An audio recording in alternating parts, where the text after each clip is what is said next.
Okay, so this video is going to be looking at the structure of the atom in terms of how we discovered it. So one of the parts of this unit is that you need to be able to explain why we discovered the nucleus or how the nucleus was discovered.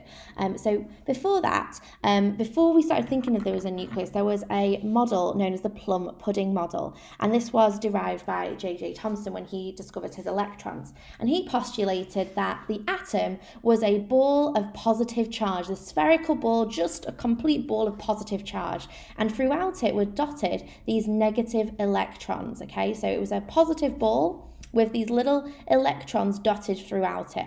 Okay, now this is a little bit weird why it's called a plum pudding model, but essentially a plum pudding is an old English dessert which had these little raisin currents through them, which reminds him of the electrons. That's why he called it the plum pudding model. So that was how they used to think of the structure of the atom. And so they were looking at kind of trying to prove this or see if there was something else going on. And this came down into a place called Manchester in England, where there was a New Zealand scientist called Ernest Rutherford. Now, Rutherford actually didn't conduct the experiment himself. He had some of his grad students, his PhD students, Geiger and Marsden, conduct the experiment themselves. And then he did lots of the fancy calculations with it. But the experiment, it sounds quite simple, but it's actually really clever. So what he had here was an alpha source. So there was a material, I don't know which one, that was emitting alpha particles. And this was being directed at a very thin piece of gold foil. Okay, now we wanted to have alpha particles, and thinking about an alpha particle is 2 protons and 2 neutrons. It is a helium nucleus, meaning that it's got a positive 2 charge. Okay, he was firing this at a very thin gold foil to make it as thin as possible so that there was less atoms that made it up. Now, in this was taking place in an evacuated chamber. Okay, so the reason we take place in an evacuated chamber is that there's nothing else in there for the alpha particles to interact with. They only wanted them to interact with the gold. Okay, so we did it in an evacuated chamber. Around the edge of this chamber was a zinc sulfide screen. And what happens was when these little particles, these alpha particles, hit these zinc sulfide screens, it lit up. Again, a little bit of light was emitted. So around this, there was a microscope, and this had a little clever device on it which was able to measure the angles. And when they saw these light flashes, they could then measure the angle that the alpha particle was appearing. So if we go back to Thomson's plum pudding model. Plum pudding model, if they fired these alpha particles at them, okay, they would just pass straight through. Okay, they would not be deflected at all. Now I'm going to go into using the PhET simulation, which we use in class quite a lot, to show this. All right, so we're going to use the PhET demonstration, which should be loading. Let me just hop back onto here whilst that loads up. Okay, so I've already kind of given it away a little bit that some of them go by angles, but we're going to look at what that meant as well, okay, so what they could conclude from this experiment here.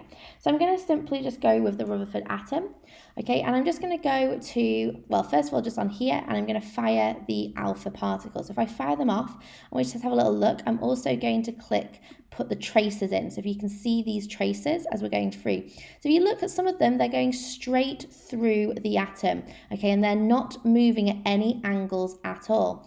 Some of them, though, are moving off. They're getting close to that little yellow dot, that's the nucleus at the center, and they are moving and deflecting at these different angles. Okay, some of them are actually deflecting at really large angles. Okay, so if we see it every so often,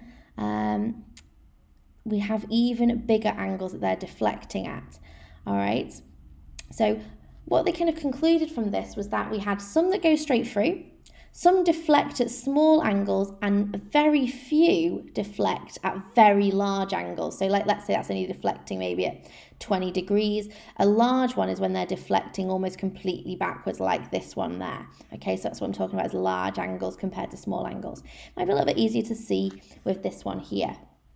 Okay, so you can see some of them are just deflecting a little bit, and some of them are deflecting a lot. Now you might notice the ones that are deflecting a lot are the ones that are getting really, really close to that nucleus. Okay, now they couldn't actually see this. Okay, they could only detect the angles taking place. Okay, so I'm going to go back to my presentation up here. So they were detecting lots of them going straight through. So they were detecting quite a few particles along here. They were then detecting some at these angles. So they were detecting some maybe here. Okay, and they were detecting very, very few at these very large angles down here. So majority were here.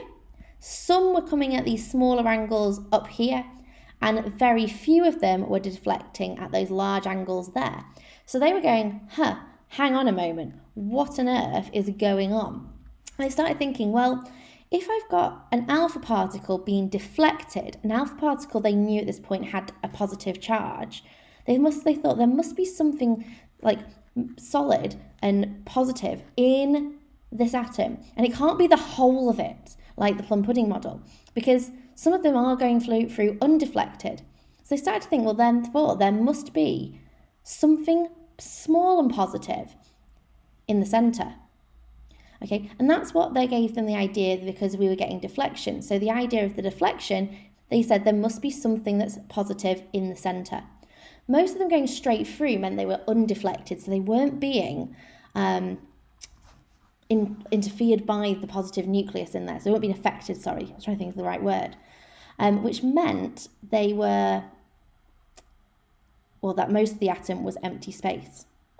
Because only very few of them were being deflected at large angles, that meant only very few alpha particles got very close to it. That meant the nucleus must be very small. So I tried to summarise that on the same on the next slide. So most of the particles went straight through. The conclusion, most of the atom is empty space. Nothing is affecting those alpha particles. Some were being deflected. Well, there must be a positive centre. That's the nucleus.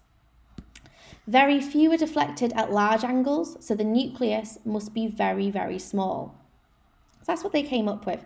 Rutherford actually then further went on and did some calculations, and he actually worked out about the size of the nucleus, which is around about 10 to the minus 14 metres, so very, very, very, very small. So if we look at the Thomson's model was expected that most of the atoms would just pass straight through. Okay, whereas Rutherford's model saw most of them going straight through, some being deflected at small angles, most of them being deflected at large angles. So most of them going straight through means most of the atom is empty space. Deflection shows that there must be something positive at the centre. Because very few of them were deflected at such a large angle, that centre must be very, very small. Okay, so that is the difference between those two models and how we proved the structure of the